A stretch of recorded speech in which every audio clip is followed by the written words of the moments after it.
যত উপরে উঠতে যাবে তোমাকে কিন্তু টেনে নিচে নামানোর লোক অনেক আছে বা অনেক এরকম পাবে, কিন্তু তারা তাদের কাজটা করুক আর তুমি তোমার কাজটা করে যাও। তো হ্যালো এভরিওয়ান, আশা করছি তোমরা সকলেই খুব ভালো আছো। আর আমার বারান্দার ছোট্ট বাগানটা তোমাদের সাথে একটু শেয়ার করলাম। অঝোরে কিন্তু বৃষ্টি পড়ছে আজকে।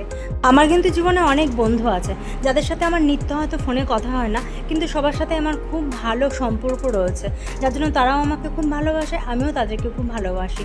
তো যাই হোক, কিছু কিছু বান্ধবীদের উদ্দেশ্য বলছি, ফোন যদি নাও বা করি, ফোন যদি দেখা গেলো কোনো কারণে ধরলাম না, তো ইগনোর করছি বা তোর সাথে কথা বলবো না, এটা কখনো ভাবিস না। যাকে বলছি সে নিশ্চয়ই বুঝতে পারছিস আমি খুব হেসে হেসে কথাটা বললাম। তো জয়া আগের দিনকে কেক নিয়ে গেছিলো, তাই কেকটা আজকে কাটিং করা হলো। দেখো সবাই মিলে নাচের রিহার্সালে গেছি, স্যারও ওখানে রয়েছেন। আজকে যেহেতু ফাইনাল রিহার্সাল দেখবেন, তো আগামী দিন আমাদের মোটামুটি সব প্র্যাকটিস বন্ধ। আর 15 আগস্ট চলছে আমাদের অমরাবতী যোগ সেন্টারের সব অনুষ্ঠান। পারলে তোমাদেরকে সবাইকে আহ্বান করছি, তোমরা সকলেই আসো, তোমাদের সবার খুব ভালো লাগবে।